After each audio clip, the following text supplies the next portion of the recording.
আমরা এই যে যুবসাথী যে প্রকল্পটা চলছে ওর ফর্ম ফিল আপ করতে এসেছি। যুবসাথী ভাতার জন্য আবেদনের প্রথম দিনে বালুরঘাট শহর সহ দক্ষিণ দিনাজপুর জেলা জুড়ে ভাতার জন্য আবেদনের লম্বা লাইন। রবিবার বালুরঘাট শহরের সুরেশ রঞ্জন পার্ক এলাকায় তৃণমূলের যুব নেতৃত্ব আবেদনকারীদের সাহায্য করার জন্য মোতায়েন রয়েছে ক্যাম্পে। 15 তারিখ থেকে 26 তারিখ পর্যন্ত এই ক্যাম্প চলবে, যেখানে যুবক যুবতীরা মাসে 1,500 টাকা ভাতার জন্য আবেদন করতে পারবেন।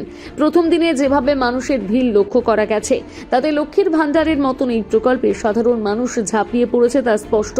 বেশ কিছু শিক্ষিত বেকার যুবক, শিক্ষিতদের এই লাইনে ভাতার জন্য আবেদন করতে দেখা গিয়েছে।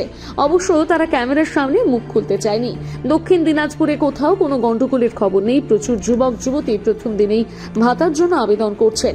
এই ভাতা অনেকেরই আর্থিক সাহায্য করবে বলে দাবি আবেদনকারীদের। এই বিষয়ে আবেদনকারীরা জানান, আমরা এই যে যুবসাথী যে প্রকল্পটা চলছে ওর ফর্ম ফিল আপ করতে এসেছি। কোথায় এসছো এবং এর ফলে এটা পাওয়ার পরে কতটা সুবিধা হবে বলে মনে করছো? এটা অ্যাকচুয়ালি সুরেশ রঞ্জন পার্ক, তো অবশ্যই সুবিধা হবে যারা বেকার আছে, কিছু করছে না, তাদের জন্য 1500 টাকা মাসে মাসে আই থিঙ্ক অনেক। এটা কতটা প্রয়োজন ছিল এটা? প্রয়োজন তো ডেফিনেটলি ছিল, কারণ সবাই বেকাররা সবাই শুধু টিউশনই পড়ায়, সেই সঙ্গে যদি 1500 টাকা করে মাসে মাসে পায়, তাদের প্রিপারেশন নেওয়ার জন্য যাবতীয় যে সামগ্রীর যে খরচা সেটা উঠে আসবে আই থিঙ্ক। বালুরঘাট থেকে রিপন ভৌমিকের প্রতিবেদন, নিউজ টুডে।